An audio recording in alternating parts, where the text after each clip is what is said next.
tarde, bem-vindos a mais um dos webinários do Instituto de Estudos Avançados e Convergentes da Unifesp, o IEAC. Hoje nós temos como tema Humanos, Demasiado Humanos, da transbiologia ao transhumano.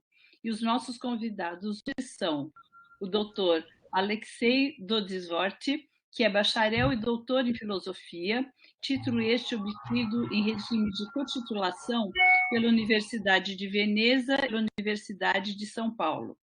Sua tese versou sobre o tema que iremos abordar nesse encontro, que é o transhumanismo, um movimento cultural, filosófico e político que teve origem na segunda metade do século XX.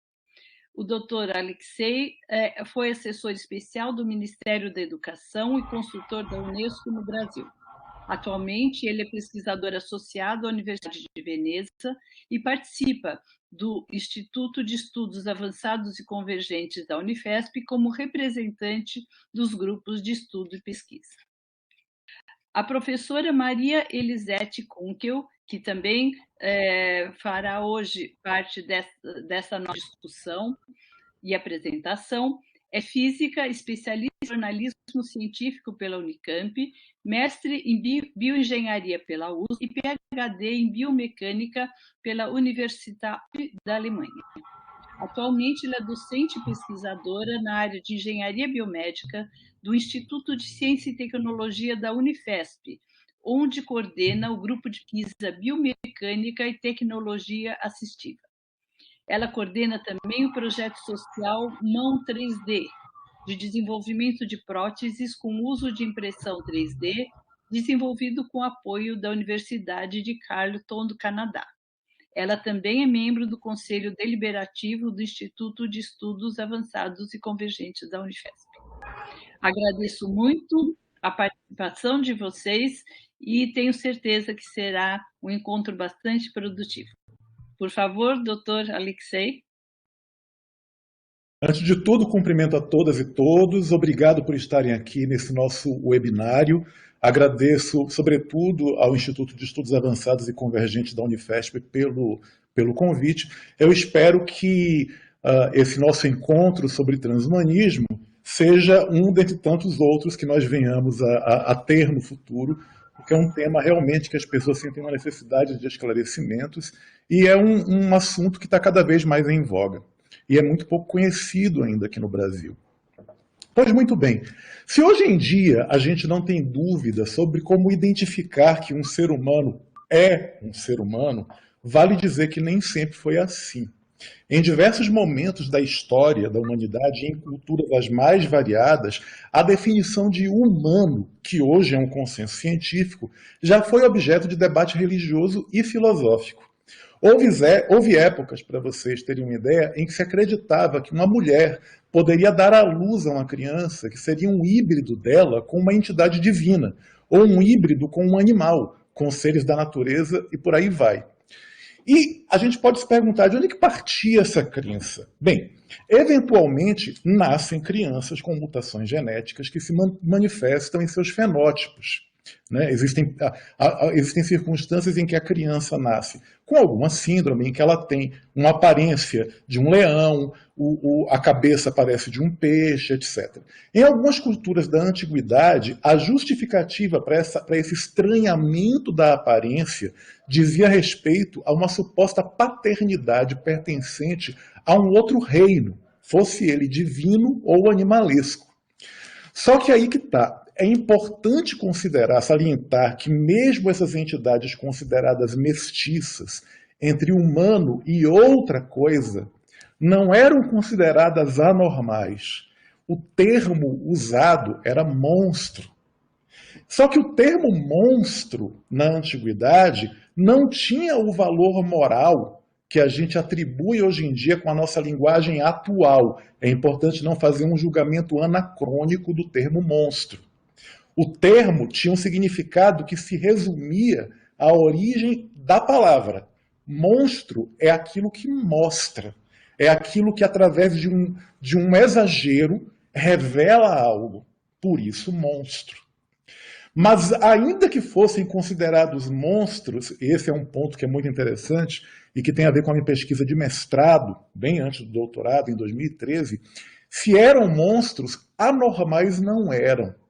Observem que o termo normal, até o século XVI, tinha uma aplicação que, se não era exclusiva, era quase exclusiva do universo da geometria e da astronomia. O que era e ainda é uma normal? É o termo utilizado para significar uma reta vertical perpendicular a uma reta horizontal. Tinha, portanto, não apenas um significado geométrico, mas também tinha uma implicação religiosa teológica. Normal é a reta vertical, ou seja, é a vontade divina que se manifesta no mundo dos homens. Ou seja, se tudo que existe na Terra é criação divina e é vontade divina, logo tudo é da norma, até o que era chamado na época de monstro. Era inconcebível, portanto, que o pensamento antigo considerasse algo como sendo anormal. A palavra anomalia, anormal, ela é relativamente nova. Ela surge no século XVII e, inicialmente, significando o quê? Significando anomalias astronômicas. Vocês vão encontrar o termo utilizado na Revolução dos Orbes Celestes de Copérnico, quer dizer, anomalias na órbita de Marte. Marte não está no lugar em que ele deveria estar de acordo com os cálculos. Logo, tem alguma coisa que não está batendo. Talvez a Terra não seja o centro. Se a gente colocar o Sol como centro, as anomalias são corrigidas. Aí, depois que o termo anormal e anomalia passa a ser utilizado no âmbito da astrofísica, ele começa a invadir todo o resto. Ele invade a biologia, aí no século XIX ele invade a medicina. Então, vejam que coisa, a gente pode dizer que a história da humanidade ela pode ser definida entre um momento em que tudo que era diferente, era estranho, mas era da norma divina, e não quer dizer que o fato de ser da norma divina fosse que as pessoas diferentes ou as pessoas com características incomuns fossem bem tratadas. Mas a ética cristã primitiva, a original, do começo da era cristã, ela é uma ética muito pautada na tolerância. Quer dizer, na ideia de que aquilo que nós não compreendemos, ainda que nós não compreendamos e não gostemos, faz parte da norma, porque tudo é vontade, quer dizer, a norma como sendo a reta vertical que se aplica ao nosso mundo, a norma como sendo essa vontade divina que se aplica à Terra, ou seja, tudo é da norma. E aí entra o seguinte, quem é o monstro? O que é o monstro? O monstro, isso que é interessante, Foucault aborda isso muito bem num dos livros dele, numa das obras clássicas da filosofia, da filosofia contemporânea, que é Os Anormais. Ele diz o seguinte, o monstro ele é sempre um misto. É o homem com cara de leão, é a criança que nasce com cara de elefante, de boi e de gato. É a pessoa cuja pele lembra perfeitamente a casca de uma árvore. Existem doenças em que a pessoa parece um tronco de árvore. A pele é igualzinha ao tronco de uma árvore. E existem ainda hoje culturas do nosso mundo em que essas entidades elas são cultuadas como entidades meio humanas e meio divinas, né? Existem ainda lugares na Índia em que pessoas que têm essa doença, em que a pele delas parece casca de árvore, elas são divinizadas, elas são meio homem, meio planta. Em algumas culturas, a criança que nascia com alguma diferença física, ou seja, considerada um monstro, ela era exposta aos elementos.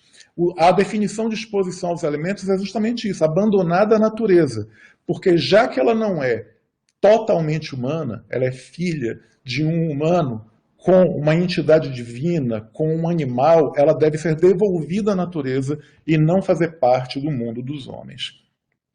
E, por outro lado, em outras culturas, essas crianças elas são sacralizadas ainda hoje, elas são consideradas encarnações de deidades, encarnações de divindades. Também é o misto de dois sexos. O monstro também era o quê? O homem que era homem e mulher ao mesmo tempo num só corpo. São os gêmeos que nascem grudados, quer dizer, tudo aquilo que de alguma maneira sai do comum, do que nós observamos no nosso dia a dia, era considerada uma manifestação monstruosa, mas, repito, na ética cristã primitiva, ainda assim era considerado como sendo da norma, porque não existiria nada que fosse fora da norma de Deus. E aí que está. Alguns povos resolviam essa questão expondo a criança aos elementos, né? Que, como eu disse antes, significava abandonar um bebê na natureza. Hoje em dia, isso é impensável.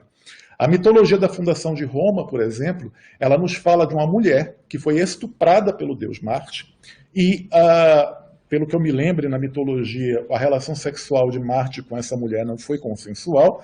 Essa mulher fica grávida, ela entra em trabalho de parto, nascem dois gêmeos, Rômulo e Remo, e como eles eram meio humanos, mas meio divinos, eles são expostos aos elementos, abandonados à natureza. Eles sobrevivem porque são amamentados por uma loba e depois terminam fundando a cidade de Roma. Quer dizer, e ainda segundo Foucault, nesse livro, que eu recomendo muito a leitura, Os Anormais, quem muda esse paradigma é a cultura judaico-cristã. Porque se para culturas não judaico-cristãs havia a concepção de que uma criança ela poderia não ser inteiramente humana, ser filha de uma mulher com uma entidade divina ou com um animal. Aí vamos lembrar dos mitos, né? O Minotauro, filho de uma mulher com um touro, e isso aparece em várias culturas, né? A cultura judaico-cristã ela muda isso. Ela passa a considerar que não era coerente supor que uma mulher fosse capaz de dar à luz a alguma coisa que não fosse um homem ou uma mulher. E aí vejam, o cristianismo e antes dele o judaísmo é nesse sentido pacífico. Não importa que o filho de uma mulher nasça com a cabeça de um leão, ou que nasça grudada a uma cópia gêmea, ou que nasça sem braços ou sem pernas, ela é humana. Ou seja, a partir de uma ética judaico-cristã, a humanidade é uma herança. Não é possível, e hoje a gente sabe que não é possível, que um touro engravide uma mulher e gere um minotauro. E Rômulo e Remo dificilmente foram filhos de um deus. Muito mais provável que tenham sido fruto de um estupro. Aliás, muitas das histórias que envolvem crianças divinas, que ninguém sabe quem era o pai e que são supostamente filhas de algum tipo de deus, existem historiadores que defendem que é uma maneira de você eufemizar ou mitologizar um estupro que uma mulher sofreu. Nessa dinâmica cristã, que considera como humana toda criança que nasce de uma mulher, existe uma exceção. E é curioso isso, porque ao mesmo tempo que o cristianismo, e antes dele o judaísmo, estabelece essa ética de que o filho de uma mulher tem direitos como a humana que ela é, ao mesmo tempo, o cristianismo ele tem uma grande exceção, que é Jesus. Né? Jesus, o que ele é? Ele nasce de uma mulher que não teve relações sexuais, sem uma relação sexual, o que é biologicamente inviável para a nossa espécie. E por dizer isso, Giordano Bruno foi queimado na fogueira. Esse é um ponto interessante. Né? Quando se fala de Giordano Bruno, muita gente diz que Giordano Bruno foi queimado porque ele defendia que as estrelas eram outros sóis com outros planetas, que esses outros planetas talvez fossem habitados por outras pessoas. Não. Sobre tudo isso, Giordano Bruno foi inquirido, mas se vocês leem o processo de Giordano Bruno, ele é queimado especificamente porque ele insiste que é impossível que Maria tenha engravidado de Jesus sem ter feito sexo. Então, esse é o ponto que faz com que Giordano Bruno tenha sido queimado. Felizmente, sorte a minha que eu nasci no século XX.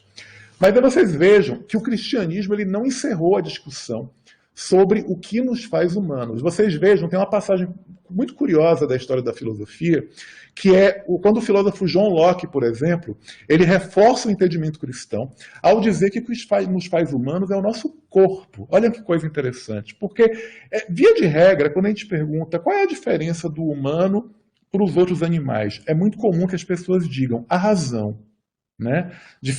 Diferentes dos outros animais, nós temos a razão.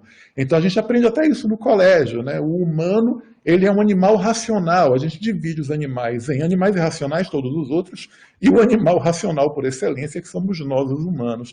Mas para Locke, isso não é o que nos faz humanos. E para sustentar seu ponto, Locke usa como exemplo, essa é uma coisa que pouca gente sabe, é muito, muito curiosa, Locke usa como exemplo um suposto papagaio brasileiro, sobre o qual ele ouviu falar. Esse papagaio brasileiro, segundo lhe contaram, era capaz de fazer contas matemáticas complexas, e sob diversos sentidos, esse papagaio brasileiro ele era mais inteligente do que alguns humanos. Ora, hoje a gente sabe que existem, sim, alguns papagaios que demonstram uma cognição extremamente elevada. Existe um livro, eu nunca li esse livro, devo dizer, eu lembro apenas do lançamento dele, e lembro de ter assistido alguma coisa sobre isso. O título do livro é Alex e Eu. Acho que ele foi traduzido para o português. Que conta a história de um papagaio cinza chamado Alex, que ele tinha uma cognição extremamente desenvolvida. Ele era capaz de fazer contas, ele era capaz de elaborar cálculos complexos e era capaz de estabelecer conversação. Tem uma história curiosa também, muito interessante, sobre uma chimpanzé que estava sendo ensinada a se comunicar através ela é ensinada a digitar algumas letras no teclado para escrever o que ela queria. E tem uma passagem interessante sobre essa chimpanzé que é muito curiosa, que era o seguinte: todos os dias davam para ela comer um melão. E ela sabia escrever melon para poder pedir o melão. E um dia aconteceu de acabar o melão. E o estagiário, ou a estagiária, fez uma coisa que nunca deveria ter feito, mas que permitiu compreender quão inteligente era essa chimpanzé. Não tinha melão. Então, o que é que o estagiário fez? Deu para a chimpanzé uma melancia. Não era para ter feito isso, porque a chimpanzé não sabia ainda o que era uma melancia e precisava aprender a escrever. Tinha parte de todo o experimento. E a chimpanzé comeu a melancia e, pelo visto, ela gostou mais da melancia do que do melão. E no outro dia, quando os cientistas deram um melão para a chimpanzé, ela escreveu "no", recusou a comer o melão. E a chimpanzé também sabia escrever algumas coisas, como, por exemplo, other. Ela escreveu outro no teclado. Aí entenderam que ela estava procurando outro melão, que aquele melão não estava bom. Deram a ela outro melão. E ela continuou, no, other. Quando a chimpanzé viu que não conseguia de forma alguma explicar o que ela queria, ela raciocinou que o outro melão tinha o quê? Mais água. O que foi que ela fez? Ela sabia escrever água. Aí ela escreveu water, melon. Watermelon em inglês é melancia. Isso chocou muitos estudiosos do comportamento animal. Quer dizer, ela sozinha nunca tinha aprendido a escrever, a entender o que era uma melancia, mas ela raciocinou que a melancia era o quê? Um melão com mais água. Ou que pelo menos ela percebeu como sendo um melão com mais água. E aí, vejam só, o Locke, sabendo desse papagaio extremamente inteligente, ele diz o seguinte: se eu for assumir que é a razão que nos torna humanos, eu vou ter que admitir que esse papagaio do Brasil é humano. E ele não é humano. Então, o que é que Locke diz? Ele diz o seguinte, que o que nos torna humanos é a forma corporal. O que nos faz humanos é o nosso corpo. É isso que faz com que eu seja humano. E esse corpo nasce de um outro corpo, de uma mulher humana. Ou seja, se para o cristianismo e para o judaísmo a humanidade é uma herança, Locke, de certa maneira, corrobora isso ao dizer que ser humano é um corpo. E aí você pode perguntar, e as pessoas que nascem sem braços, sem pernas, E as pessoas que nascem com gêmeos colados em seus irmãos gêmeos, os gêmeos chipófagos, Locke diria que não são humanos? Não, ele diria são humanos com um acidente. Ou seja, quando Locke diz que ser humano é uma forma, é um corpo, a gente pode dizer também que ser humano é uma forma, no sentido de que a gente nasce de uma forma, a mulher que nos gerou. E mesmo que a criança nasça, ou que por acidente o ser humano perca um braço, ou perca uma perna, ele não deixa de ser humano. E isso cria situações assim, que são interessantes, porque vejam, e aí a gente tem um outro conceito, que é o conceito de pessoa. Né? Para Locke, pessoa é necessariamente uma entidade que seja capaz de estabelecer leis, de lutar por seus direitos, pleitear coisas. E vejam que coisa curiosa. No nosso estatuto jurídico, no Brasil ainda, em alguns países já tem sido modificado, os animais, eles são bens semoventes. Eles são classificados como bens semoventes. Não são pessoas.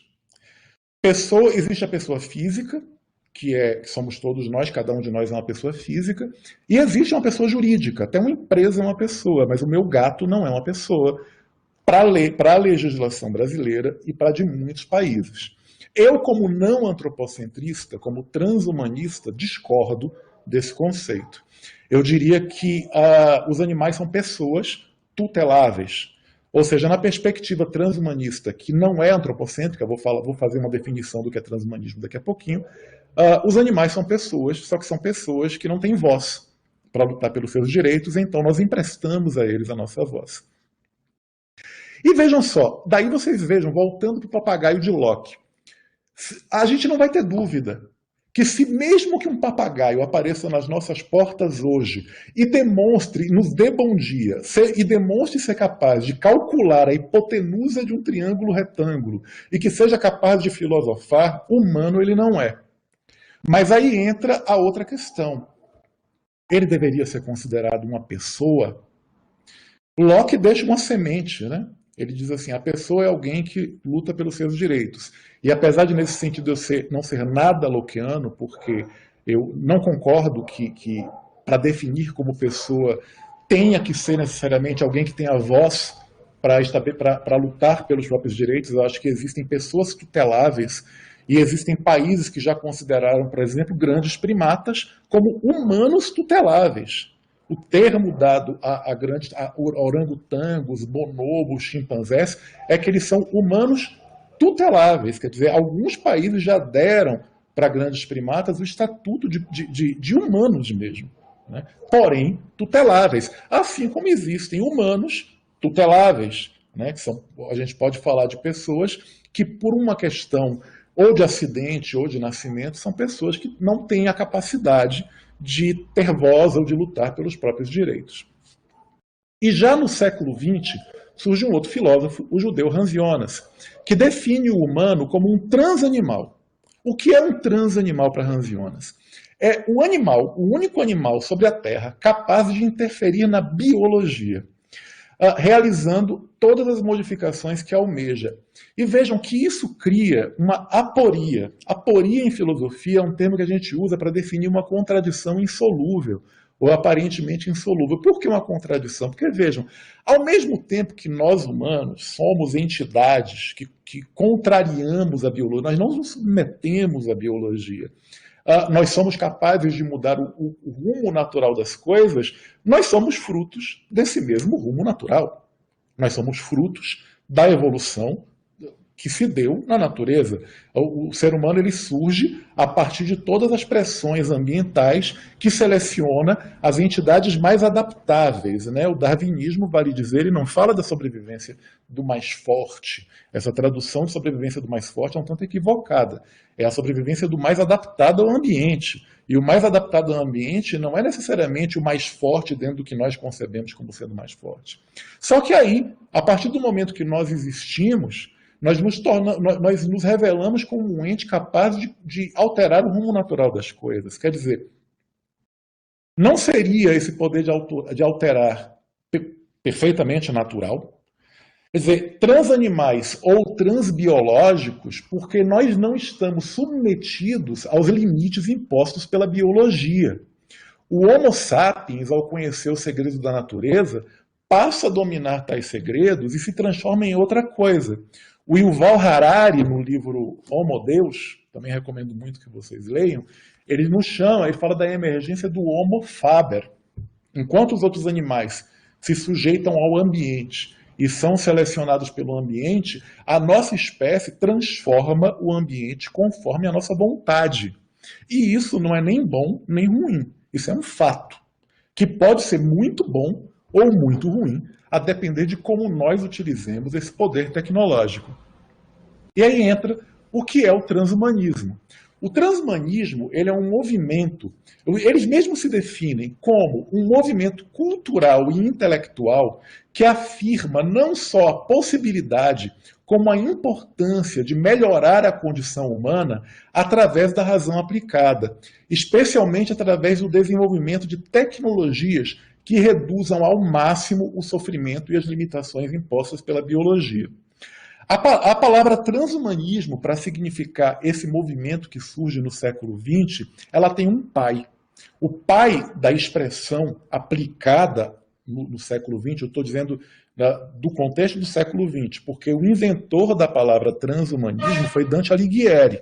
A primeira pessoa, historicamente, que a gente faz dentro da pesquisa histórica, que utiliza a palavra transhumanismo é Dante Alighieri, quando ele, no Paraíso, ele diz...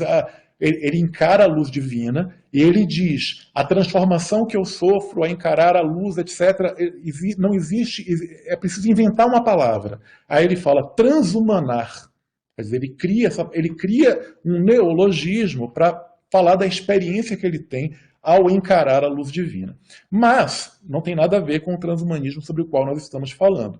No século XX, o Julian Huxley, que pelo sobrenome alguns de vocês já devem ter pescado, que ele é irmão do Aldous Huxley, aquele escritor de ficção científica que escreveu a obra Admirável Mundo Novo. O Julian Huxley, ele foi um biólogo e ele foi também o primeiro diretor-geral da Unesco. A Unesco, ela nasce meses depois da ONU como um braço da ONU que tinha uma proposta um pouco mais ousada. A ONU, quando ela surge para ser um escudo contra a possibilidade de guerra. Já, né? Lembre do contexto, ela surge para substituir a Liga das Nações depois da Segunda Guerra Mundial. A proposta da ONU é garantir a paz na Terra. A Unesco, ela surge com uma proposta mais ousada, que é a de levar a humanidade para um próximo passo. Eu posso resumir o transhumanismo da seguinte maneira. Para Julian Huxley, o que nos diferencia, nós humanos, dos outros animais, é a alta cognição. Nós temos uma capacidade intelectual privilegiada. E aí que entra. Qual é a grande sacada do Julian? Enquanto que as grandes religiões monoteístas, elas definem que a nossa humanidade nos concede mais direitos, né?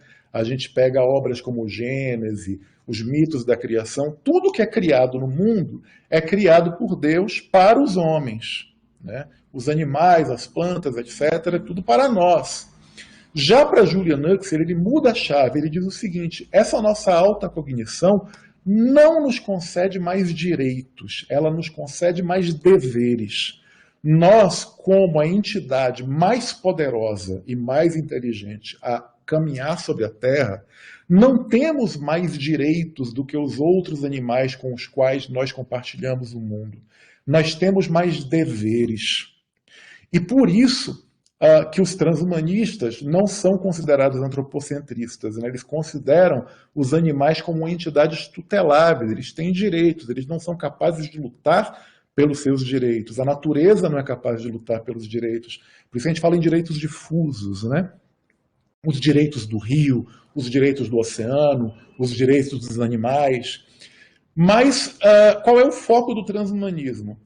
Julian diz que como nós temos a capacidade de criar tecnologias que nos levam a progressos que parecem magia, pareceriam magia para os nossos ancestrais.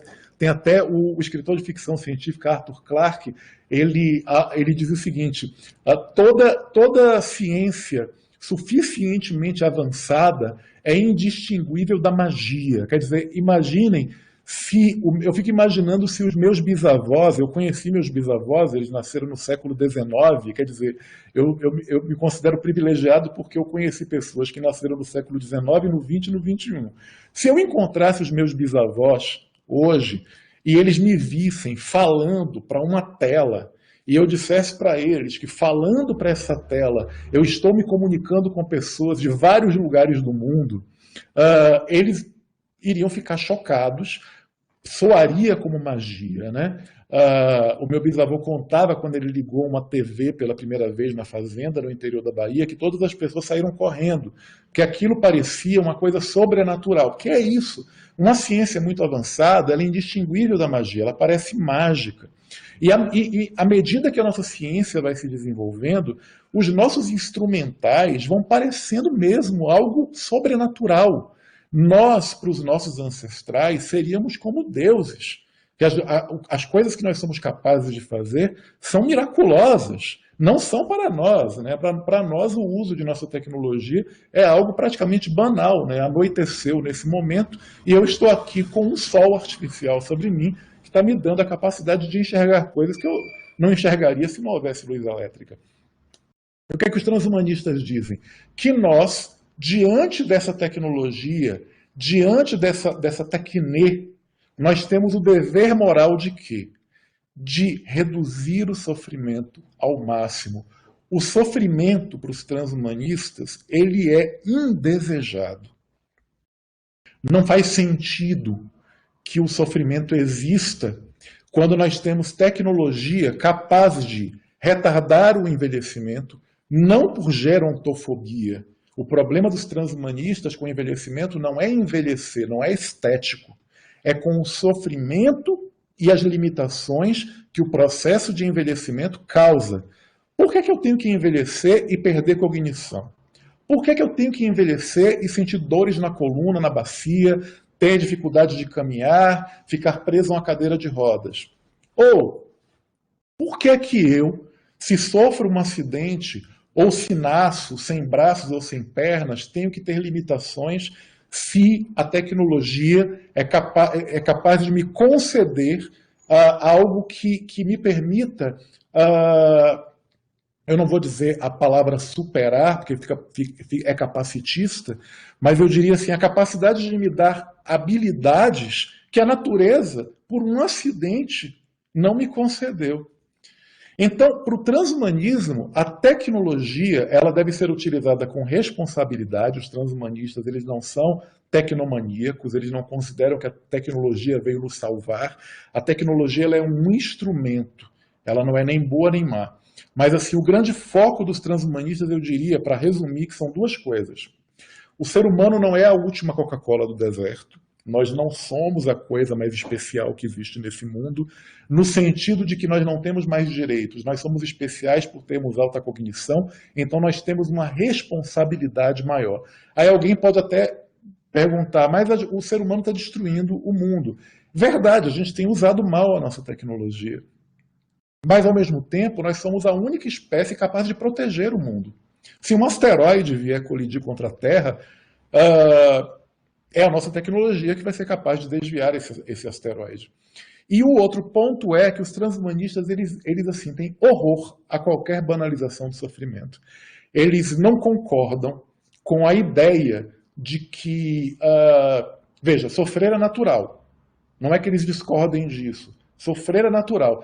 A questão é que argumentos de naturalização são falácias. Ou seja, apesar de sofrer ser natural, ser da natureza, não quer dizer que nós devamos aceitar isso.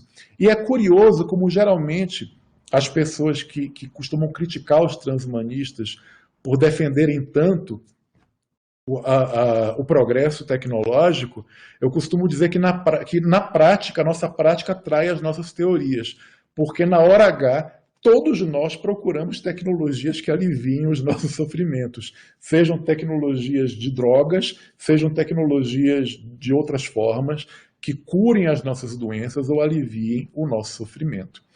E, para fechar, eu diria que os transhumanistas têm um objetivo ainda mais ousado, porque o que diferencia, você pode perguntar o que diferencia os transhumanistas da medicina convencional? Porque a medicina convencional, ela pretende reduzir o sofrimento das entidades sencientes, né? A medicina e a veterinária têm como proposta reduzir o sofrimento, curar quando possível, e se não for possível curar, reduzir o sofrimento. Aí que entra a parte polêmica dos transhumanistas. Eles não querem apenas que a tecnologia nos conceda a redução do sofrimento, mas que a tecnologia nos conceda poderes. É isso mesmo que vocês estão pensando.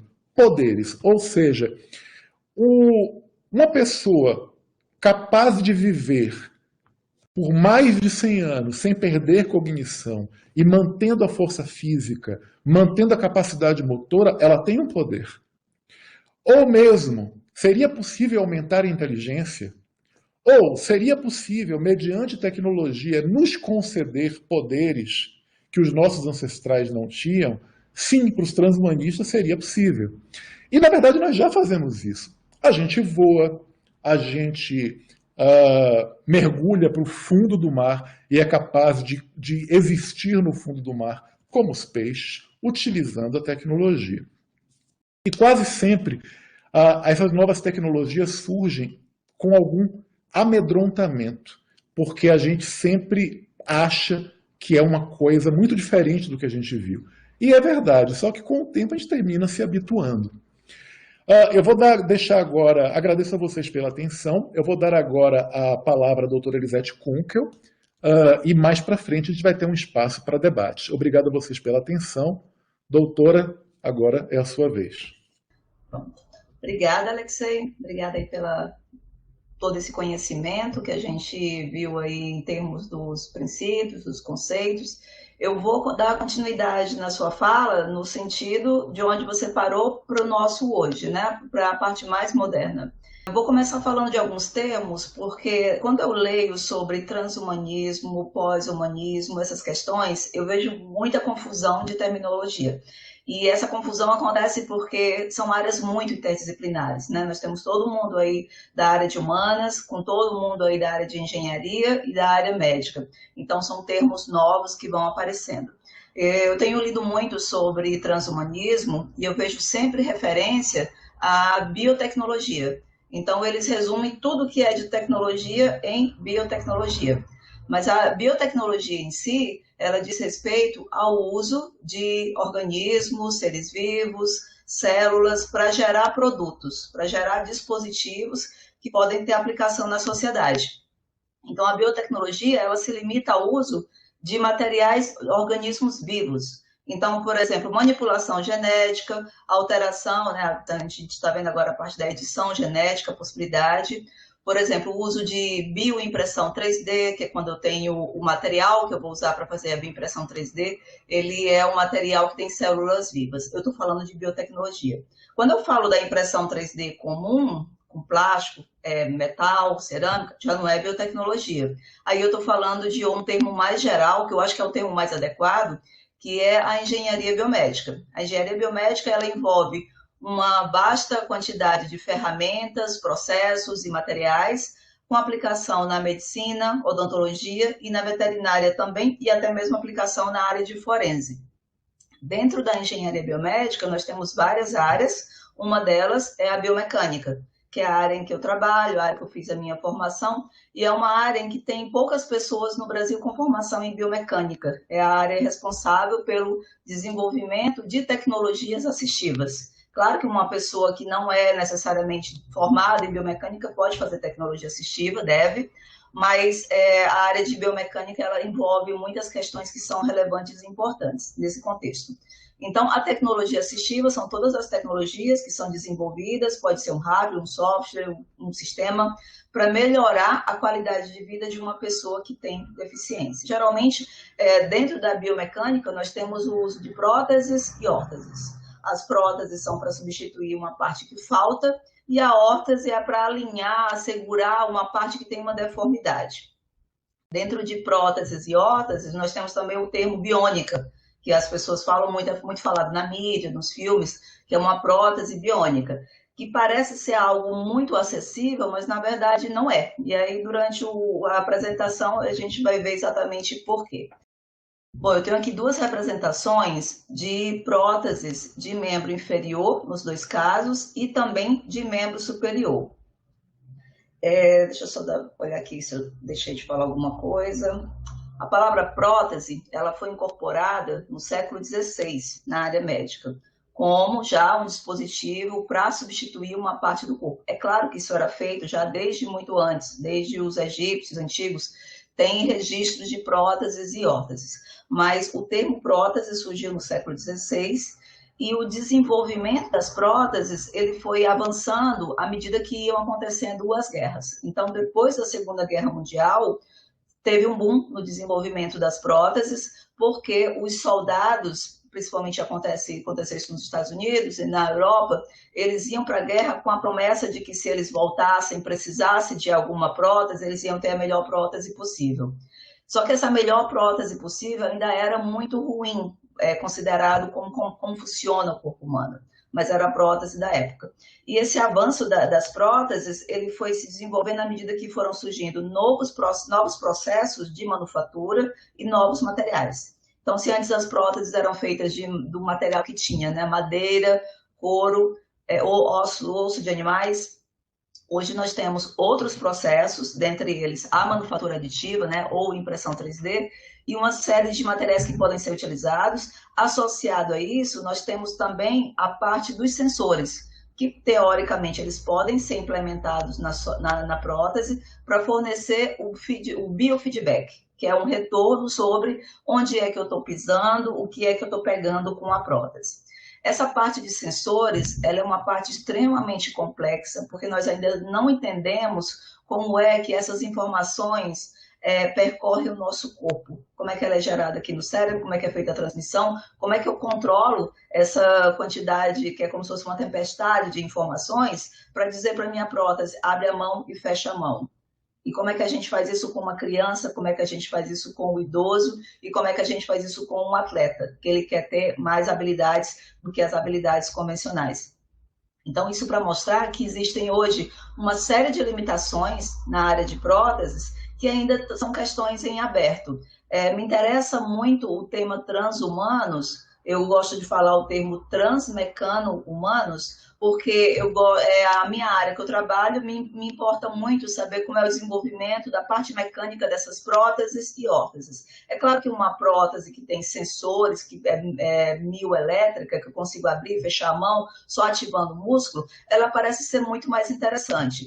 Mas essas próteses, elas são caríssimas. Elas podem custar o valor de uma casa, o valor de um apartamento. Então, assim, é uma tecnologia, de certo modo, que ela vai permitir acessibilidade para a pessoa que possui, mas ela é completamente inacessível para a sociedade como um todo. Então, eu até acredito que não deveria nem estar comercializando a tecnologia enquanto ela não tem um custo mais acessível, de modo que todos possam ter. Qual é o problema disso?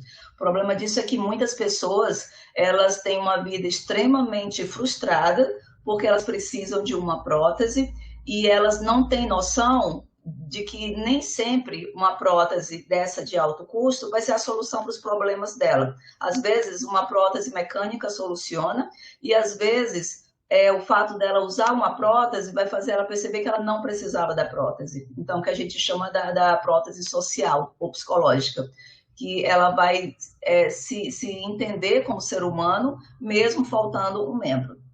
Aí vem a questão da sociedade, né? Que muitas vezes a prótese ela é um dispositivo físico, mas ela é responsável por uma representação cultural.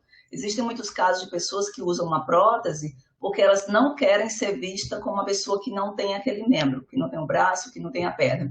As pessoas olham diferente. E esse olhar diferente é quase impossível de evitar. Então, todo mundo, quando sai na rua, vê uma pessoa sem um braço, sem uma perna, sem um olho, todo mundo vai olhar. e a maioria das pessoas olha com um olhar de pena. Então, essa pessoa passa a se sentir muito mal com o olhar. Ela não se sente mal com a falta da prótese. Às vezes, é uma pessoa completamente habilitada, ela é adaptada no mundo que ela vive, mas ela se sente mal com esse olhar da sociedade. E isso faz, então, que ela queira ter a prótese como uma representação cultural. Então, as próteses a gente pode considerar como uma extensão do corpo, né, extensão física, e as próteses com sensores seriam uma extensão do sentido sensorial, uma extensão do que eu posso sentir além daquele dispositivo que está sendo utilizado. Bom, na Unifesp eu coordeno o programa Mão 3D, que é um projeto social de extensão e de pesquisa, que envolve muitos alunos de graduação, de pós-graduação. É um programa colaborativo, que ele faz parte de uma iniciativa global de desenvolvimento de próteses de membro superior para quem precisa, utilizando a tecnologia de impressão 3D. Esse projeto Mão 3D, ele é desenvolvido no sentido, basicamente, de desenvolver próteses de membro superior. Começamos atendendo muitas crianças, agora temos atendido adultos também. E o que eu queria passar para vocês hoje é um pouco do retorno que nós temos das pessoas que utilizam as próteses. Eu não vou falar hoje sobre o material, tecnologia, os sistemas que nós usamos, como é que é feito. Isso eu falo sempre nas outras palestras. Mas hoje eu gostei de ter a oportunidade de falar um pouco dessa questão do retorno da pessoa utilizando a prótese, o que isso muda na vida delas e o que isso tem a ver com o transhumanismo, né? Nós podemos considerar, então, de acordo com o que o Alex explicou, que o ser humano, utilizando algum dispositivo artificial, ele pode ser considerado um transhumano. Então, nesse sentido, a maioria de nós tem alguma coisa que vai nos considerar um transhumano, porque nós temos, por exemplo, obturações de dente, nós temos um canal dentário, ou algum tipo de prótese, ou algum tipo de apoio para que eu tenha uma qualidade de vida melhor, né? O apoio mais comum que a maioria das pessoas usa é um óculos, que a partir dos 30, 40 anos, as pessoas vão ter uma dificuldade cada vez maior de enxergar, e o óculos ele pode ser considerado uma órtese, ele vai melhorar a minha qualidade de vida em várias coisas. O programa Mão 3D, ele passou desde o ano passado a receber um apoio financeiro da Universidade de Carleton. Eles têm um projeto muito grande, que eles escolheram 25 projetos no mundo, em todos os continentes, para ajudar no desenvolvimento de dispositivos e protótipos e abordando também as questões de gênero. E eles querem que dentro dessa pesquisa sejam desenvolvidas ferramentas de STEM, né, que é ciência, tecnologia, design, e também considerando a questão de como é que está o uso desses dispositivos no dia de hoje. E aí eu trouxe aqui uma citação de Hales, que é bem interessante, que ela fala que o nosso corpo é a prótese original que temos que aprender a manipular. Então, ela considera que o próprio corpo da pessoa em si é uma prótese. Estender ou substituir partes desse corpo com outras próteses é uma continuação do processo que começou antes do nascimento. Então, de certa forma, eu desde o início das pesquisas achei que era uma pretensão muito grande a gente dizer vou fazer uma mão, vou fazer um pé, vou fazer uma orelha, mas sim, com a tecnologia é possível fazer isso dentro de alguns limites e é isso que nós fazemos. Nessa imagem aí que tem duas mãos, a gente tem uma mão, a primeira mão, que poderia muito bem ser uma mão humana, mas também poderia ser uma mão de um robô com uma aparência humana. Hoje nós temos os robôs com uma aparência muito parecida com a aparência humana. E a outra mão, ela pode ser uma mão de um robô ou pode ser também a mão de uma pessoa que está utilizando uma prótese. Na verdade, é a minha mão e a outra prótese é essa prótese aqui, que é uma prótese de uma garota da Venezuela de acho que 12 anos aproximadamente. A gente tem a mão mais ou menos do mesmo tamanho. E só para mostrar para vocês que o limite entre o robô parecido com o humano e o humano parecido com o robô, ele está sendo cada vez mais estreito, né? Cada vez a tecnologia está permitindo essa percepção. Então, nós vamos ter os robôs sociais, que têm uma aparência humana, e vamos ter pessoas com braços robóticos e pernas robóticas também. Vou citar aqui 3 exemplos de pessoas que nós atendemos no programa Mão 3D. São casos completamente diferentes, mas o desfecho e o depoimento deles é muito interessante. Esse daqui é o Felipe, de 11 anos. Ele nasceu com uma deformação congênita de membro superior e ficou uns 2 anos escrevendo para o Mão 3D pedindo uma prótese. E depois, durante o processo de protetização, nós temos o atendimento psicológico e tem também uma pessoa que faz a reabilitação, a terapeuta ocupacional. E num desses atendimentos psicológicos, isso foi um depoimento dele, do Felipe. Ele falou assim, um dia eu serei um robô. Aí eu já me lembrei daquela prótese que parece um robô, que é uma mão ou que é robótica. Então, um dia serei um robô, dizia o Felipe, de 11 anos, para os amigos da escola, sobre a possibilidade de receber uma prótese 3D estilizada com um personagem do mundo infantil. No Mão 3D, nós temos um cuidado de tentar personalizar a prótese, porque a gente sabe que a prótese, a gente não vai conseguir fazer uma mão igual à mão do corpo humano. E essa é uma tendência de design também que está saindo de uso. As pessoas não querem mais uma mão que imita a mão, mas que todo mundo vê que não é uma mão. Então, as pessoas querem realmente colocar um pouco de personalidade nessa prótese, já que eu tenho a opção de ter uma parte do meu corpo que é artificial, então eu vou escolher a cor, eu vou escolher o desenho. Então tem criança que coloca um personagem, um super-herói ou time de futebol. E no caso do Felipe foi bem interessante, que a gente mostrou para ele o catálogo de próteses, que é um catálogo que foi desenvolvido com mais de 180 modelos para ele escolher. E ele viu as cores e ficou fascinado com a ideia de que ele podia escolher as cores. E ele acabou escolhendo as cores da escola. E por que ele escolheu as cores da escola? Porque foi o professor dele de robótica a primeira pessoa a entrar em contato com o Mão 3D para pedir a prótese. Então, dessa maneira, ele se sentiu completo e ele sempre falava, eu quero ver como é que as pessoas vão olhar para mim agora. Isso foi uma das últimas falas dele.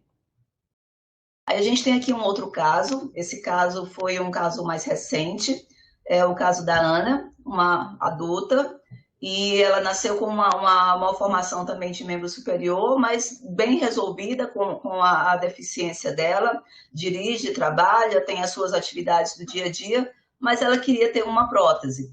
E quando a gente foi perguntar sobre que tipo de prótese que ela queria, porque quando chega no adulto, ele não vai escolher um personagem, geralmente não, às vezes acontece que sim. Mas ela falou que queria uma prótese bem bonita. Ela falou que era uma prótese bem chamativa. O que, é que vocês têm aí que chama mais atenção? A gente falou que tinha um cinza prateado. Eu quero essa daí. E essa aqui foi uma fala dela com a mãe dela, que ela mandou depois. Que a mãe perguntou, por que você não escolheu uma prótese cor da pele? E ela respondeu que queria de cor diferente, porque ela sabe que a prótese não é o braço. Então não precisa ser da cor do braço. É diferente e ela sabe que é diferente.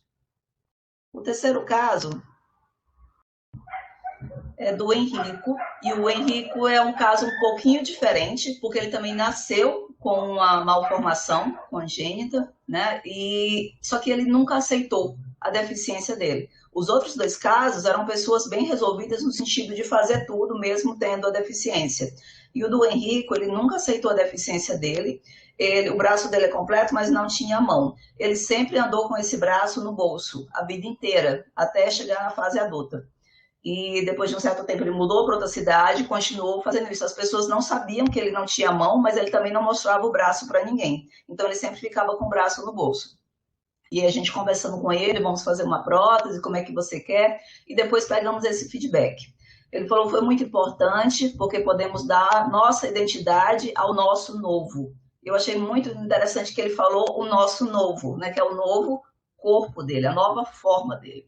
Me deixou muito contente ter o Deadpool, meu anti-herói favorito, comigo. Então, no caso dele, mesmo ele sendo adulto, ele escolheu um personagem que é um super-herói, não é um super-herói infantil, mas é um personagem, e isso tinha um motivo. E isso faz com que as pessoas olhem diferente para você na rua, com um olhar mais curioso do que um olhar peculiar. Esse olhar peculiar, quase todas as pessoas falam que é um olhar geralmente de pena. Fico mais disposto a sair com a prótese, já que eu tenho essa timidez das pessoas não saberem, por eu sempre esconder. É como se eu estivesse usando esse traje como o herói, e nada pudesse me atingir. As pessoas até pedem para tirar foto junto, às vezes me sinto o próprio super-herói. Então a gente falou, mas como é que você vai voltar agora com a prótese se ninguém sabe que você não tem a mão? Ele não teve problema nenhum. Quando ele recebeu a prótese, ele já foi no shopping, já se sentiu assim, completamente realizado, no sentido de que ele resolveu o problema dele, de tirar a mão do bolso, resolveu o problema das pessoas que olhavam para ele e se sentiu realizado por isso.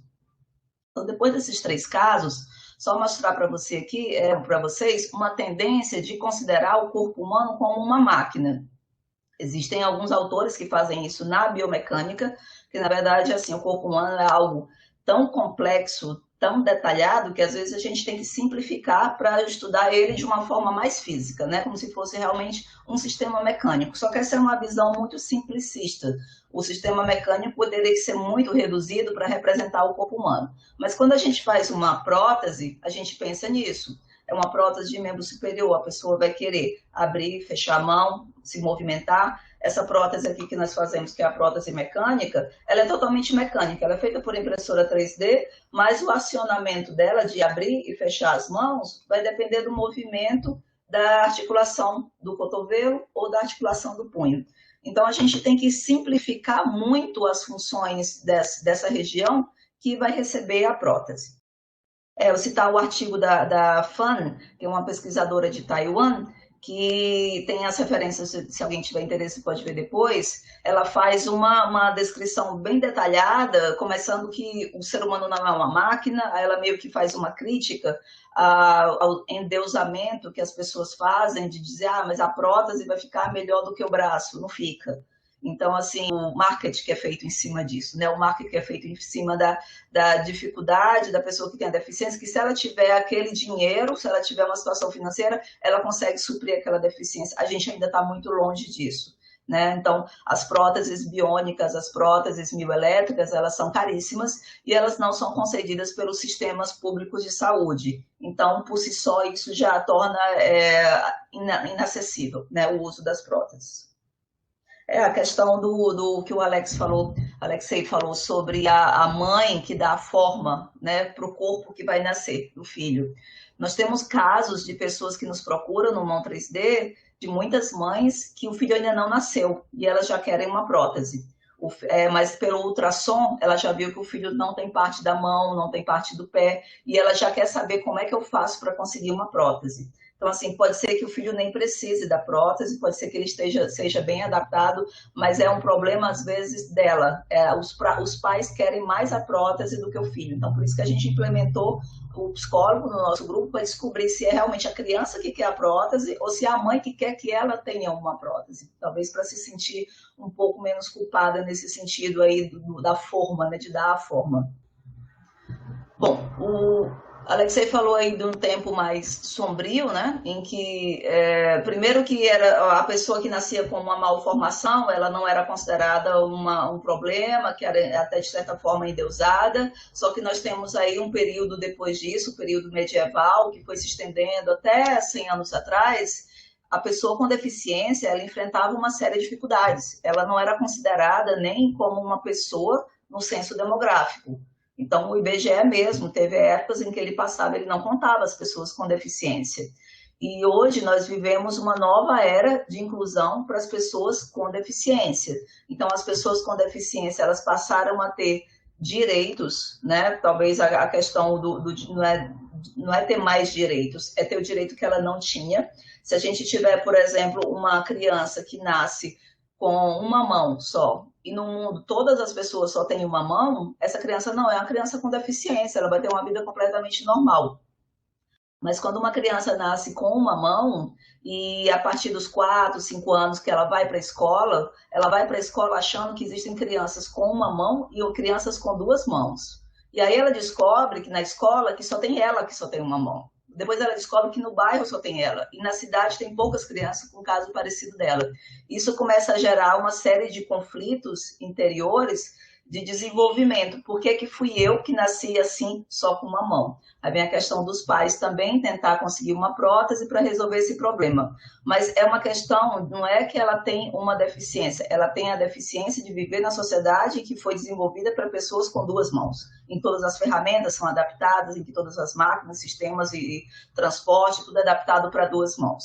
Então, essa é uma questão que está acontecendo mais, hoje temos mais pessoas nascendo com deficiências, porque por vários motivos, mas um dos motivos é que muitas crianças que não nasceriam hoje têm mais tecnologia que permite que a gestação seja possível de ser realizada, mas nós temos também uma quantidade muito grande de pessoas com deficiência que não é uma malformação congênita, ela é adquirida. temos muito mais casos de câncer. Então, no próprio tratamento do câncer é removido uma parte do corpo e a pessoa se torna uma pessoa com deficiência. E também casos de agressão, casos de acidentes de trânsito. E, na verdade, tem um autor que fala que todo mundo que viveu tempo suficiente vai ter a sua deficiência. Então, como eu falei no caso do óculos, se a pessoa vive até os 40 anos, vamos pensar 100, 200 anos atrás, em que as pessoas viviam 40 anos. Elas morriam, mas elas não chegavam a ter uma deficiência da velhice em si. Então, a maioria dos problemas não chegava a acontecer. Hoje, quando nós pensamos numa pessoa que vive 100 anos, a estrutura musculoesquelética provavelmente não vai suportar viver 100 anos sem ter um reparo, sem precisar de um implante, uma parte que vai substituir. Então, eu acredito que isso é uma das coisas que motiva também o desenvolvimento de novas tecnologias para pessoas com deficiência. Só para fechar aqui a minha discussão, essa aqui são alguns implantes que são possíveis de serem realizados hoje, e esses todos com o uso da manufatura aditiva. Então, são implantes que podem vir decorrente de doenças imunoadquiridas, como uma artrite reumatoide, que vai destruir um joelho, ou uma certa articulação, um trauma, uma cirurgia, mas hoje é possível fazer o reparo de muitas partes do corpo. E essas pessoas iriam ter uma qualidade de vida péssima sem esse tipo de suporte. Isso caracteriza que elas têm, como o Alexei falou, não é que, vamos pensar, uma pessoa comum, ela pode ter dispositivos para ser uma pessoa que vai ter poder. No caso dessa pessoa com deficiência, o poder que ela quer é ter a mesma habilidade que as pessoas consideradas normais. Então, isso é uma dubiedade nessa definição, mas o que nós temos hoje é isso, a possibilidade de fazer reparo de partes do corpo humano, seja partes externas, como eu apresentei aqueles 3 casos, e partes internas. Só que não é só fazer a prótese, ir lá e colocar. A gente viu no depoimento das pessoas que é muito mais do que isso.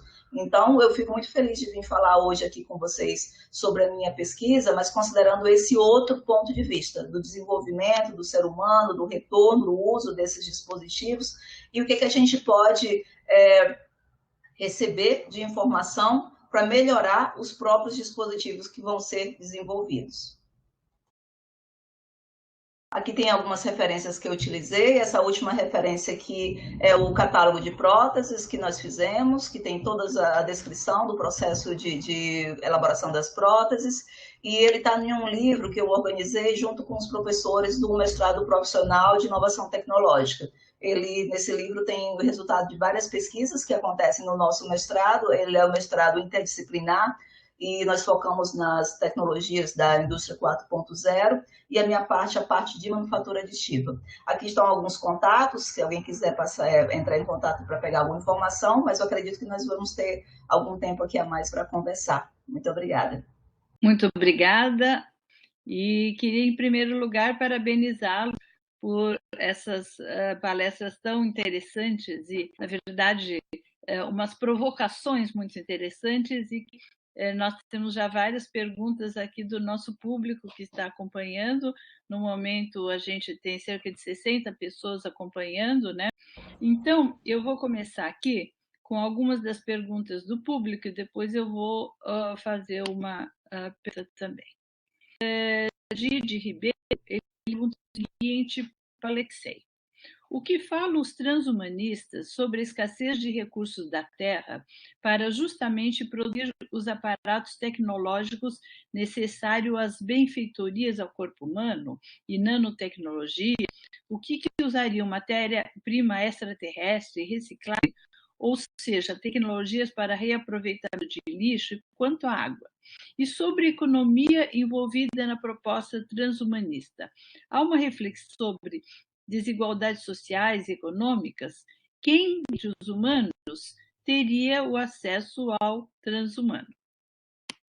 Perfeito, boa questão. Eu vou começar pela segunda pergunta. Vejam bem, quando o Fukuyama é um economista, filósofo americano, ele foi consultor do presidente Bush. Quando perguntaram a ele qual é, na sua opinião, a ideia mais perigosa do mundo, existe um livro sobre isso, né? Qual é a ideia mais perigosa do mundo? O Fukuyama diz, é o transhumanismo. E ele desce um malho no transhumanismo. Ele diz o seguinte, que ele teme que no futuro a humanidade seja dividida em transhumanos, que seriam pessoas com dinheiro para parar de envelhecer, terem poderes que os outros seres humanos não possuem, e os meros humanos normais.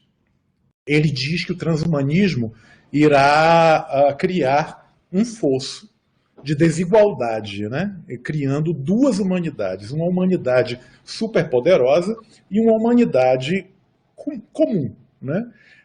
Eu entendo a crítica. O que eu acho interessante é que o Fukuyama ele faz uma crítica de algo que já existe. A humanidade ela já é dividida entre pessoas que têm dinheiro para pagar algumas coisas e outras pessoas que não têm dinheiro para pagar. Quer dizer, existe um abismo.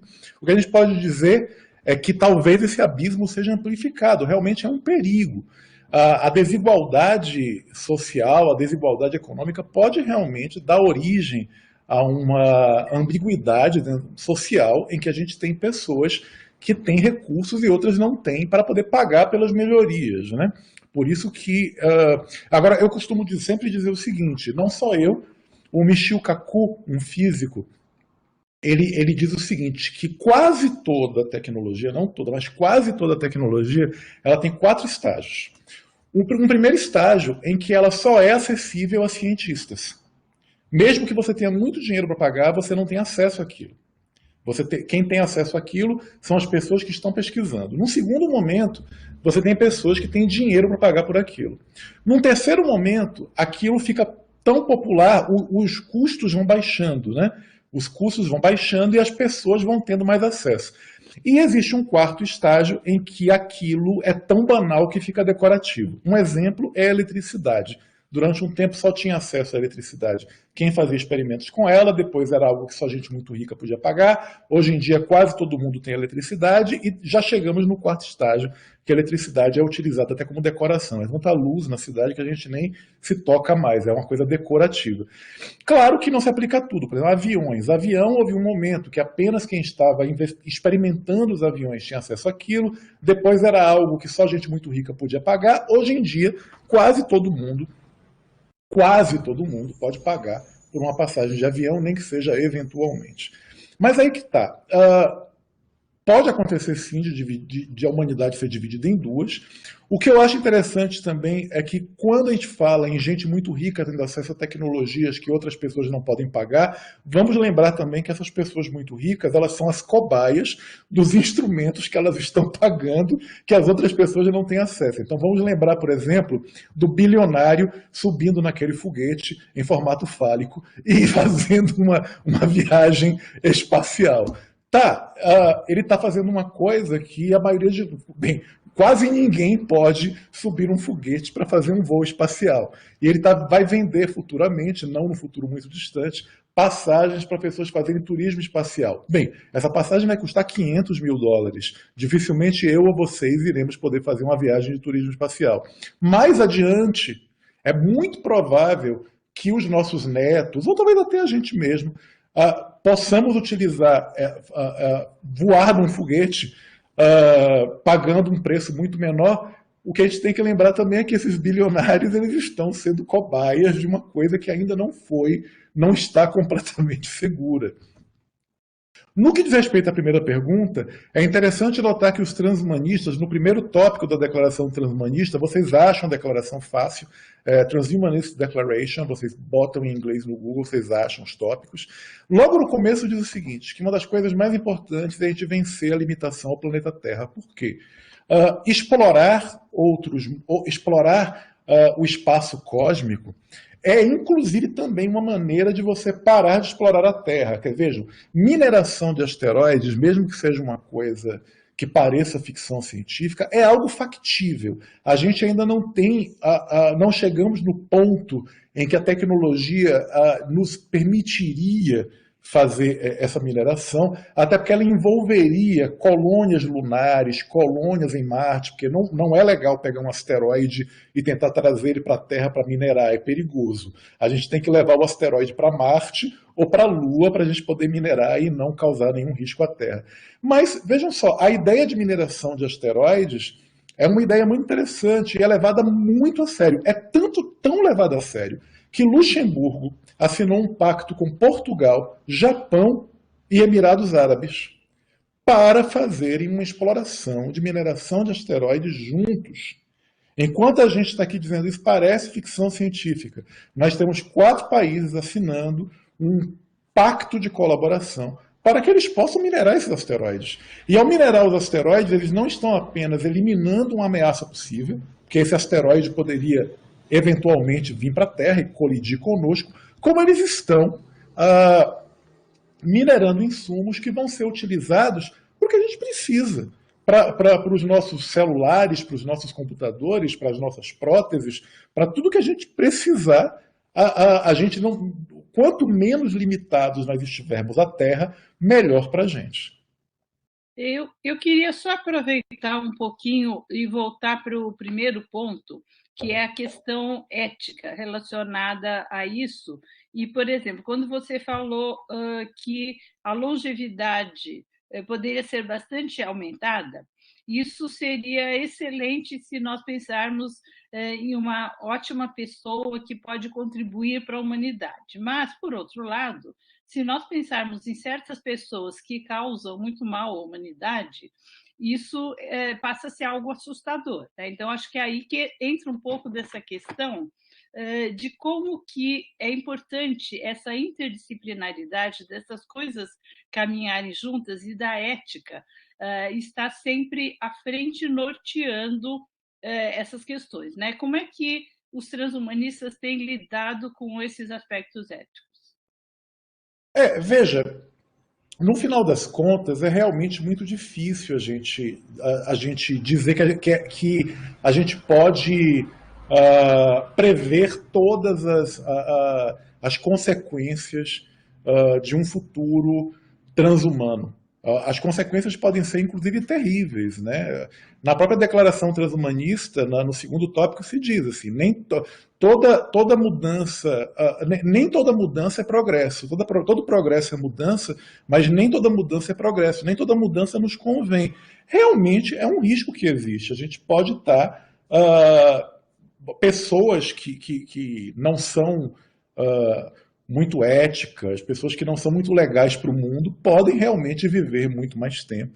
E essa é uma questão que os transhumanistas dizem o seguinte, que é importante a existência de fóruns que debatam essas questões e que regulem essas questões. Assim, não é um salve-se quem puder e cada um por si, Deus por todos. Não, é preciso que haja regulações. A gente vive em sociedade para lidar com tais questões. Caso contrário, existe um risco mesmo da tecnologia prejudicar o nosso mundo, prejudicar a nossa sociedade. Mas a ética não está fora dessa questão. O problema é que, como Habermas bem coloca, eu concordo com ele nesse sentido, geralmente a ética é mais lenta. A tecnologia é mais rápida. Quando a gente pisca, o progresso aconteceu. E a ética ela vem depois, porque ninguém estava imaginando aquilo. E aí a gente vem depois para pensar em questões éticas e até em questões legais. Vocês vejam que, com o advento da internet, por exemplo, surgiram vários problemas que até hoje a gente está discutindo como resolver isso legalmente falando. Falando em questões legais mesmo, não estou falando nem em ética, estou falando em lei. Existem várias maneiras de você contrariar a lei utilizando a internet. E não apenas os eticistas, como os legisladores não estão sabendo lidar com a velocidade da tecnologia. Isso é muito perigoso e a gente deveria tomar bastante cuidado com isso. Eu acho que nesse momento a gente precisa realmente colocar a ética à frente dessas questões e começar a imaginar quais seriam, para evitar que isso vire, de repente, um movimento eugenista ou alguma coisa do gênero e que isso seja muito mal usado. Né? Tem uma pergunta aqui para a Elisete, que é o que você acha do caso de pessoas que recusam aparelhos, a exemplo de pessoas surdas, que mesmo podendo realizar o implante coclear, não querem colocar. E justificam isso porque defende o uso da língua de sinais e a manutenção de uma, entre aspas, cultura surda. Como você encara essa questão? É bem interessante essa pergunta, porque isso existe realmente. A tecnologia está acessível, mas a pessoa não quer fazer uso da tecnologia porque aquela tecnologia não vai ser confortável para ela. Ela está bem onde ela está usando a língua de sinais. Existe um orgulho das pessoas de terem a língua de sinais, de fazerem parte da comunidade e se comunicarem. Existe também uma questão assim, essa pessoa pode estar pensando, eu teria acesso ao aparelho, mas nem todos têm. Alguém que mora lá na periferia, numa cidade do Amazonas e algum outro lugar não vai ter. Então, ela é uma maneira dela se tornar acessível também. E na relação das próteses de membro superior, nós já tivemos pessoas que fizeram críticas no sentido de que nós não deveríamos fazer prótese, porque se Deus fez a pessoa ser um membro, é porque ele queria que ela vivesse assim. Ela tinha que passar por isso. Mas, de qualquer maneira, isso é uma questão pessoal, né? A pessoa que decide, e eu acho que a gente tem que respeitar a decisão dessa pessoa. O importante é passar para ela todas as informações que são importantes no sentido de que você pode ter acesso a isso, e ver como é que essa pessoa ela está vivendo, qual a qualidade de vida dela. Porque para dar um dispositivo que vai fazer com que ela seja menos feliz ou com que ela não consiga fazer as coisas que ela já faz, ela não vai ter nenhum ganho. Temos aqui mais uma pergunta para o Alexei, da Adriana Siqueira de Oliveira. Ela pergunta: gostaria de perguntar ao Alexei como o transhumanismo vê o sofrimento psíquico. Vivemos a era de maior desenvolvimento tecnológico da história e também a era da ansiedade e da depressão. Ótima pergunta. Você veja que tem uma escritora de ficção científica, eu gosto muito, ela não foi muito conhecida como escritora de ficção científica, foi a Doris Lessing. Ela ganhou inclusive o Nobel da Literatura, e ela sempre dizia, eu não sou tão conhecida como escritora de ficção científica, porque na minha época não era esperado que mulheres escrevessem ficção científica. Bizarro, né? Mas assim, nos livros dela, ela fala de um mundo futuro em que a humanidade havia superado o envelhecimento, superado a morte, as pessoas não ficavam mais doentes. E como elas não morriam mais, restava a elas explorar o universo. Então a humanidade ela fica dentro de bolhas, viajando pelo cosmos, explorando o universo. Só que isso não muda uma coisa, as pessoas sofrem existencialmente. O sofrimento delas é existencial. E aí elas começam a pedir autorização para poder morrer. Elas querem morrer depois de viver 2.000, 3.000 anos. É um fato, a gente pode, via tecnologia, via drogas, etc., aliviar ou até curar o sofrimento que seja causado por uma alteração biológica, por alguma coisa, por alguma doença, mas não existe remédio nem tecnologia que resolva a angústia existencial. Eu costumo dizer que é uma questão muito mais psicanalítica, porque uma coisa é o sofrimento causado por uma alteração bioquímica que tem resolução mediante o uso de drogas psiquiátricas, inclusive algumas que ainda estão sob investigação. Os transhumanistas eles são adeptos da experimentação com drogas. Muitos, inclusive, defendem a experimentação com drogas que são consideradas hoje em dia ilícitas em vários países, como, por exemplo, a cannabis. A cannabis, os transhumanistas são defensores da cannabis para redução do sofrimento. E existem evidências muito claras de que a cannabis é uma planta poderosa para reduzir o sofrimento e a dor. Só que seria muita ingenuidade a gente achar que, mediante o uso de tecnologia ou de droga, a gente iria eliminar a crise existencial. Então, eu diria que assim, que os transhumanistas não têm essa ambição. A ambição deles é reduzir o sofrimento, não é anular o sofrimento. É reduzir o sofrimento que pode ser reduzido. Agora, a angústia existencial, que é uma coisa que está além de alterações químicas do cérebro, é algo que talvez caiba à filosofia, ou talvez até às religiões, a questões que envolvam a espiritualidade, que aí está fora do âmbito das drogas, provavelmente. Aí você não acha que isso tem um pouco a ver, assim, a própria religião, o fato de você ter tantas religiões, é uma maneira do ser humano tentar lidar com a questão da morte, da transcendência e tentar dar um sentido para aquilo que ele não tem controle? Sim, mas eu também diria outra coisa, que os transhumanistas, na verdade, eles gostaram muito da ideia de paraíso cristão. Porque se você for olhar a ideia de paraíso cristão, não é espiritual. O paraíso cristão é terrestre. Porque o que que se diz do paraíso cristão no fim dos tempos? Que os mortos ressuscitarão e que não haverá mais fome, não haverá mais doença, não haverá mais sofrimento, que os animais, que o leão conviverá com a ovelha. Quer dizer, eu digo o seguinte, que os transhumanistas eles gostam muito da ideia do paraíso cristão.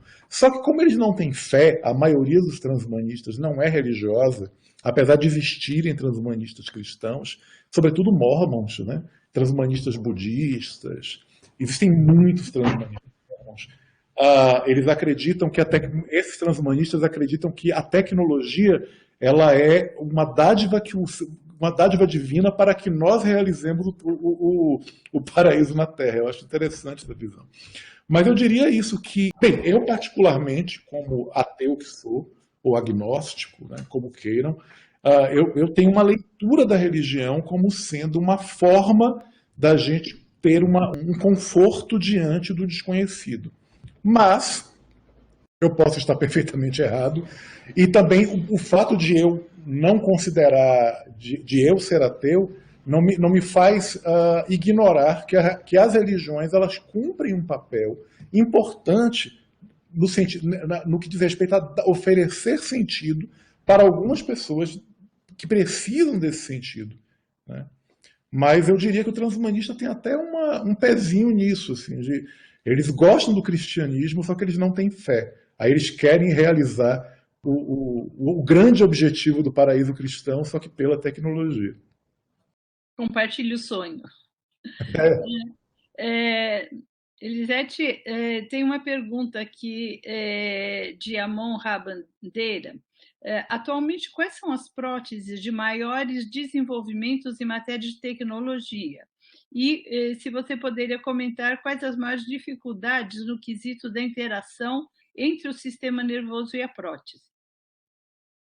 As próteses de membro superior, elas não têm avançado tanto quanto, assim, deveria no contexto da tecnologia que nós temos hoje. As próteses de membro superior são próteses muito complicadas de se desenvolver, porque a biomecânica da mão humana é algo muito complexo. Então, o que é difícil hoje? Fazer uma prótese que consiga ter todos os movimentos de uma mão e um tamanho compacto da mão, com a forma da mão, que não seja tão pesada e que seja também fácil de acionar. As próteses mecânicas, elas são limitadas, elas geralmente só abrem e fecham. Essas próteses que são mais ricas em detalhes, em tecnologia, elas têm uso de sensores, elas geralmente são importadas. Eu participo de muitas bancas de apresentação de projeto de mestrado, doutorado, TCC, de próteses de membro superior, mas está tudo muito longe ainda de se tornar uma realidade. Nós mesmos estamos tentando desenvolver uma prótese mioelétrica para criança com custo mais acessível, mas aí por conta da pandemia nós meio que paramos os testes com o voluntário, mas a maior dificuldade é justamente no acionamento da prótese. Nós não temos ainda a possibilidade de ter uma prótese que ela é implantada diretamente no sistema nervoso. Isso não é realidade ainda, é ficção científica. Tem as próteses que são controladas por um capacete que pode ser utilizado, então a pessoa gera um pensamento, estimula uma parte aqui do sistema nervoso, só que assim, ela vai ter um trambolho na cabeça para ter uma mão que vai abrir e fechar. Então ainda está muito inviável a parte do desenvolvimento. Não é nem a questão de custo hoje, porque os sensores, os componentes eletrônicos, todos eles baixaram o custo. Na minha opinião, o que falta é que o desenvolvimento de uma prótese de membro superior tem que ser um projeto muito interdisciplinar. Tem que ter o terapeuta ocupacional, tem que ter um médico, tem que envolver o paciente desde o início, tem que ter o engenheiro, tem que ter o psicólogo, e isso é que é difícil hoje fazer, um grupo que tenha essa interdisciplinaridade. Porque quando eu vou analisar um projeto, eu vejo que ali foi só o engenheiro que fez, ou foi só um terapeuta ocupacional. Então fica faltando a outra parte e isso torna inviável. Eu acho que esse é um dos grandes objetivos do nosso instituto, que é promover a interdisciplinaridade, porque acho que a maneira de avançar necessariamente passa por isso, porque o conhecimento hoje está tão expandido em cada área, em cada detalhe, que é impossível alguém abranger todo o conhecimento necessário para fazer isso. Então, sem dúvida que essas abordagens interdisciplinares são cada vez mais essenciais. Nós já estamos quase no final, mas acho que ainda dá tempo para mais uma última perguntinha aqui da nossa plateia, que o Gabriel Ewald coloca para o Alexei. Os princípios transhumanistas, baseados numa transcendência humana de questões éticas, não pode ser colocado distante de um conceito aquém do homem, e sim de uma superioridade, distanciamento maior da natureza e o isolamento humano com o resto do sistema do planeta. Algum consenso transhumanista excessivamente otimista nesse aspecto?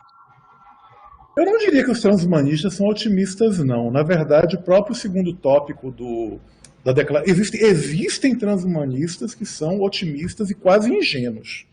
Isso existem. Né? Mas eu diria que na própria declaração do Manifesto Transhumanista, que volta e meia é refeito, existe o texto é muito claro. Nós estamos conscientes de que a tecnologia ela pode piorar tudo, ela pode piorar o abismo social, criando aquilo que o Fukuyama falou, de dividir a humanidade ainda mais entre uma humanidade que pode pagar pelos melhoramentos e pelos aperfeiçoamentos e uma humanidade que não tem recursos para isso. A gente pode terminar se destruindo, é perfeitamente possível, mas eu diria que o transe de transhumanismo não é de transcendência. O transhumanismo como transcendência é aquele transhumanismo de Dante Alighieri e da Divina Comédia, é um transhumanismo espiritual, é uma outra coisa. O transe de transhumanismo ele tem a ver com transformação. É outra coisa. A transformação, por exemplo, da nossa condição. A gente está o tempo inteiro fazendo isso. A gente está transformando a nossa condição biológica, a nossa condição de limitação biológica em uma outra coisa. Eu diria, para concluir, vou fechar contando para vocês um caso. Quando eu estava fazendo doutorado lá em Veneza, na qualificação da minha tese, teve um professor de mais de 90 anos que fez uma crítica. Ele disse que não gostava do transhumanismo porque o transhumanismo queria transformar todos os seres humanos em robôs, né? E ele disse o seguinte: imagine no futuro o meu neto, o meu bisneto vai ser uma pessoa com mais partes mecânicas do que partes biológicas. A gente tem que aceitar as limitações da biologia, a gente tem que aceitar a morte. Eu olhei e disse assim: o senhor me desculpe, eu não queria usar esse argumento, mas vou ter que usar.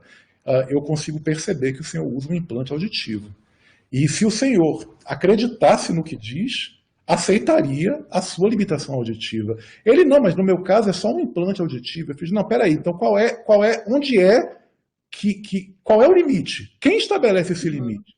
Eu tenho cristalinos artificiais, eu tive catarata precoce, os meus cristalinos não são biológicos. O senhor usa um instrumento para poder ouvir, né? Se à medida que eu for envelhecendo, eu for substituindo todas as minhas partes biológicas por partes sintéticas, vai chegar num ponto em que talvez eu seja mais sintético do que biológico. Eu não vou ser humano? Quer dizer, o que me faz humano é o que? A minha carne? Sabe? Não sejamos tão loqueanos. Sabe? Então, pode ser sim que os nossos netos, os nossos bisnetos, quando ficarem velhos, tenham mais partes sintéticas do que humanas, do que biológicas, olha o meu ato falho, do que biológicas, mas eles continuarão sendo humanos. Ou talvez o meu ato falho se justifique da seguinte maneira: eles não serão humanos, eles serão transhumanos. Que é isso que o transhumanismo fala. Os nossos descendentes, eles não vão ser como nós. Nós somos, provavelmente, os últimos humanos.